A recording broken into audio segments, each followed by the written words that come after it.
Quando a gente propõe um problema para o nosso aluno de segunda, terceira série, ou mesmo das séries seguintes, é comum acontecer uma situação assim. Ele lê o problema e depois de algum tempinho diz para a gente, mas que conta que eu faço? Esse problema é de mais, é de vezes, é um problema de subtração ou de divisão? Todo professor já vivenciou uma situação desse tipo. E por que será que isso acontece? Por que será que na hora de decidir que conta tem que ser feita, o aluno hesita, ele empaca, fica sem saber o que fazer? Antes de arriscar uma resposta para essa pergunta, eu preciso da ajuda de alguns exemplos. Então vou começar lhe propondo um problema assim. Aqui na calculadora, vou digitar o número 210. E a seguir, tiro 6, tiro 6 novamente, outra vez tiro 6, vou subtraindo 6 sucessivas vezes. E é claro que com isso o número que aparece no visor vai diminuindo.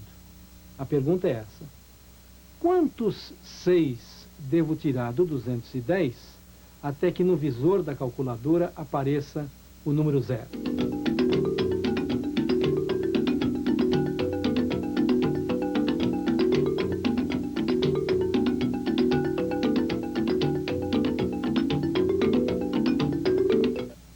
Eu vou repetir a pergunta. Na calculadora digito 210, em seguida vou tirando 6 sucessivas vezes até que no visor apareça o 0. E a pergunta é essa: quantos 6 eu devo tirar do 210 até que o resultado seja 0? Bom, existe um modo de responder essa pergunta que é bastante simples. Eu vou tirando 6 uma vez, 2 vezes, 3 vezes e vou contando quantos 6 eu subtraio até chegar no resultado 0. Agora, a desvantagem dessa solução é fácil de perceber, dá trabalho, porque o 6 está muito longe do 210, até chegar no 0 vai custar um bocadinho. Se ainda fossem dois números mais próximos um do outro, essa solução seria até aceitável. Agora, existe um outro modo de resolver esse problema, que é tiro e queda. Com uma única conta, a gente responde a pergunta. Olha só qual é essa conta. Vou digitar o 210 e dividi-lo por 6. O resultado está aqui, 35. O que significa isso? Vamos interpretar esse resultado. Dividindo 210 por 6, o resultado é 35. Isso quer dizer que o 6 cabe no 210 35 vezes. Portanto, eu devo tirar o 6 do 210 35 vezes até chegar no resultado 0. Para quem nunca pensou nesse problema, para quem nunca tinha visto isso antes, essa resolução é um tanto surpreendente. Porque, afinal de contas, o problema fala em subtrair, em tirar o 6 do 210.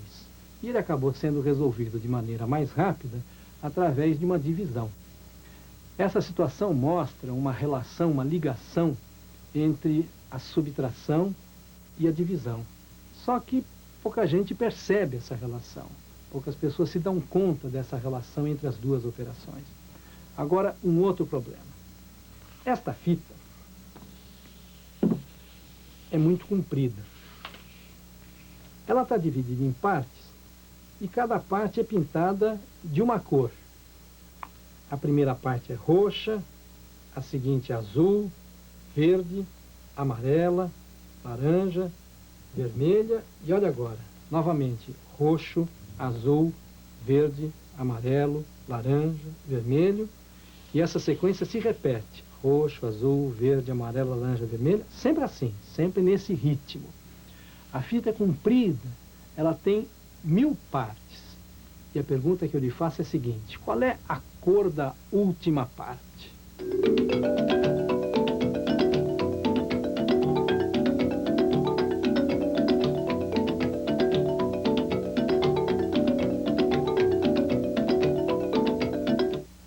Eu vou repetir a pergunta.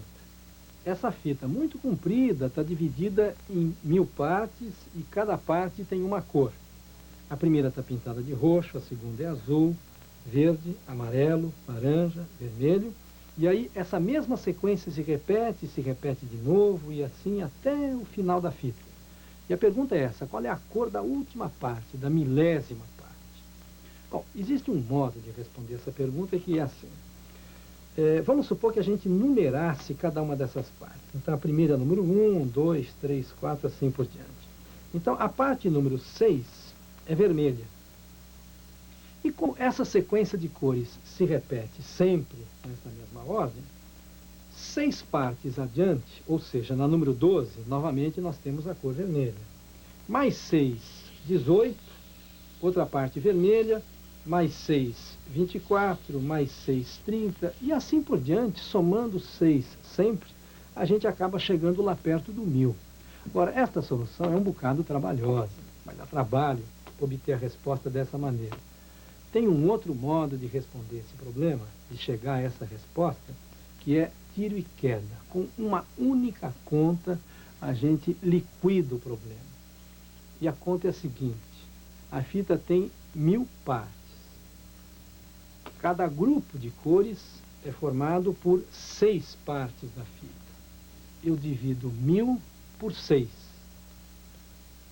O resultado dessa conta é o seguinte: dá 166 e fica sobrando 4. Vamos interpretar esta conta. Ela está dizendo o seguinte, que o 6 cabe no 1000 166 vezes e sobra 4. O que quer dizer isso?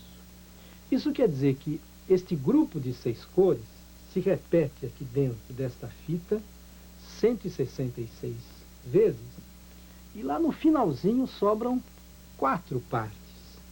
A primeira delas vai ser de cor roxa, a segunda azul, a terceira verde e a quarta, que é a milésima, é amarela.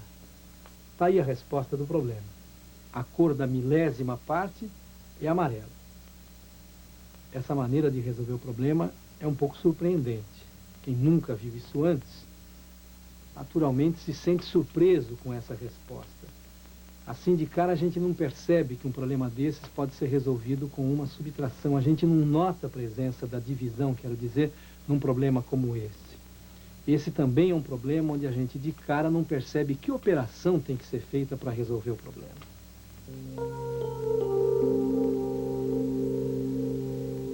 Eu comecei o programa perguntando por que é que às vezes os nossos alunos, diante de um problema, nos perguntam se devem somar, subtrair, enfim, qual é a conta que devem fazer para resolver o problema. E vou começar a responder essa pergunta. Em primeiro lugar, a gente deve perceber que o próprio ensino tradicional da matemática leva a isso.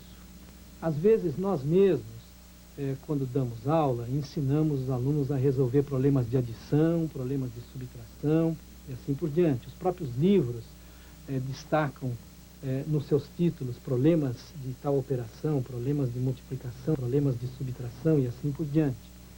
Quando a gente não diz qual é a conta, é natural então que ele queira saber que conta tem que fazer. Mas não é só isso. Acontece também que, como nós vimos no programa anterior, as operações têm diferentes significados.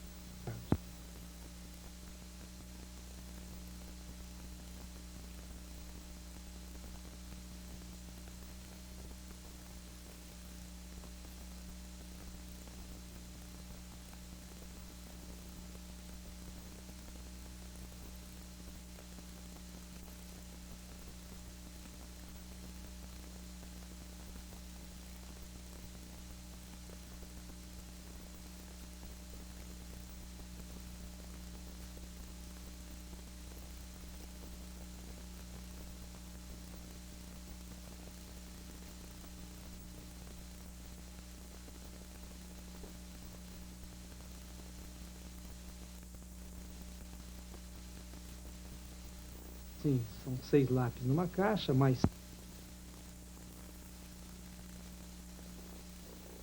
a gente logo pensa na multiplicação, que nada mais é do que uma forma de representar aquela adição de parcelas iguais de uma maneira mais enxuta, mais condensada.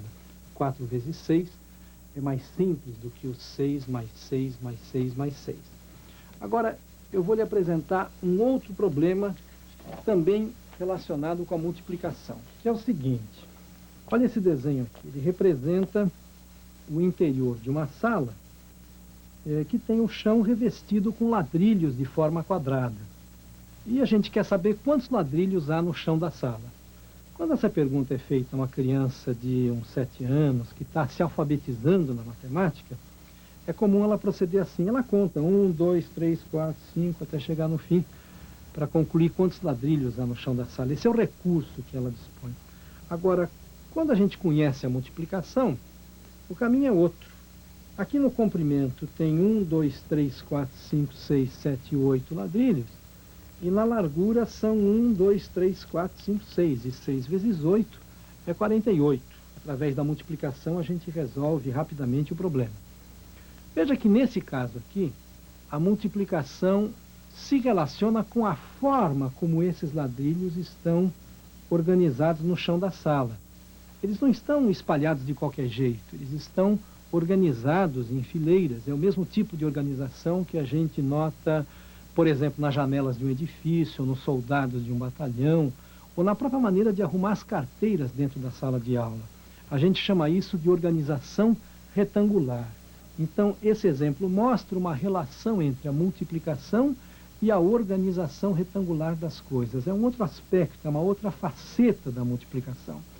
E é claro que esse aspecto se relaciona com aquele anterior da adição de parcelas iguais, porque a gente também pode pensar assim. Aqui tem 8 ladrilhos, mais 8 nessa fileira, mais 8, mais 8, mais 8, mais 8, enfim, uma adição de 6 parcelas iguais a 8. Então, a adição de parcelas iguais e a organização retangular são duas facetas, duas ideias diferentes associadas à multiplicação, mas que se relacionam. E agora nós vamos ver ainda um outro exemplo. Acho que você se lembra da boneca com as saias e as blusas. E a gente usou esse exemplo aqui num programa anterior de análise de possibilidades. A questão é essa, ela tem 3 saias diferentes e 4 blusas. De quantas maneiras ela pode se vestir? A gente resolveu esse problema de várias maneiras e uma delas foi usando esses copinhos para perceber que para cada maneira de colocar a saia existem 4 maneiras diferentes de colocar a blusa. E aí a gente chegou naquele tal de raciocínio multiplicativo, que, como diz o próprio nome, envolve a multiplicação. Pois é, essas situações que envolvem análise de possibilidades, às vezes podem ser resolvidas com o raciocínio multiplicativo, quer dizer, são situações que também se relacionam com a multiplicação. E esses exemplos mostram uma outra faceta da multiplicação, onde ela se relaciona com as situações em que a gente tem várias possibilidades para serem examinadas. Pois bem, nós estamos vendo que as operações matemáticas têm vários significados. A gente viu isso com a subtração no programa anterior, vimos isso agora com a multiplicação, naqueles 3 exemplos, e isso acontece de uma maneira geral com quase todas as operações matemáticas, com diversos conceitos, com muitas ideias da matemática. Bom, nós começamos o programa perguntando por que é que os nossos alunos, às vezes, diante de um problema, hesitam e nos perguntam que conta deve ser feita para resolver o problema. E eu disse que isso, em parte, se deve ao próprio condicionamento do ensino tradicional da matemática. As nossas aulas, nos livros, muitas vezes se anuncia, estes são problemas de adição, problemas de multiplicação. E aí, quando o problema é proposto e não se diz qual é a conta que tem que ser feita, é mais ou menos natural que o aluno pergunte que conta ele deve fazer. Ora, além disso, nós estamos também vendo o seguinte, que as operações, as ideias, têm vários significados, vários sentidos. E o ensino tradicional não aborda isso, ele tradicionalmente fica numa dessas ideias, explora aquela ideia, sem explorar os outros significados. E aí, quando se propõe um problema que é de um outro significado que não foi trabalhado, é natural que a criança e mesmo o adulto não identifique naquela situação a conta que resolve o problema. O que é necessário é que se explorem essas diferentes ideias, esses diferentes significados, que essas coisas sejam discutidas entre os alunos, entre o professor e os alunos. Sem isso, não é possível mesmo compreender, às vezes, que operação resolve um problema. Essa ideia é correta. A divisão serve para repartir uma quantidade em partes iguais. E essa ideia é o ponto de partida para a construção da divisão. É por aí que a criança entra no mundo dessa operação matemática. Quando a gente pede a uma criança de primeira ou segunda série que reparta, digamos, 15 bombons entre 3 pessoas, o que ela faz é dar um bombom para a primeira pessoa, outro para a segunda, para a terceira, outra vez um para a primeira, para a segunda, para a terceira, até acabar os bombons. Agora, quando nós vamos dividir 15 por 3, nós não procedemos dessa maneira. A gente usa a multiplicação. 15 dividido por 3 dá 5, porque a gente sabe que 5 vezes 3 é 15. Por exemplo, para dividir 65 por 13, a gente vai procurar qual é o número que multiplicado por 13 dá o 65. O 2 é pouco, 3 também, 4 vezes 13 também, 5 vezes 13 dá 65, é o 5. Essa relação entre a multiplicação e a divisão, ela é bastante usada em diversas situações. Por exemplo, um prêmio de loteria foi repartido igualmente entre 3 felizados. Cada um deles recebeu 1,5 bilhão. Qual que era o valor do prêmio? A gente responde rápido a pergunta, fazendo 3 vezes 1,5, dá 4,5, o valor do prêmio era 4,5 bilhões. O problema falava em divisão e a gente resolveu utilizando uma multiplicação. Ele mostra bem essa relação de inversão que há entre as duas operações.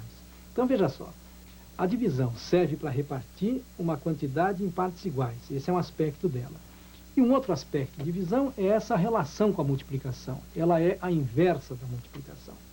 E quando a gente percebe esse outro aspecto da divisão, essa relação dela com a multiplicação, isso tem algumas consequências. Olha só, vamos pensar nessa conta aqui. 24 dividido por 3 dá 8, porque 3 vezes 8 é 24, porque 8 mais 8 mais 8 é 24. Eu posso pensar nisso assim, o 8 cabe no 24 3 vezes.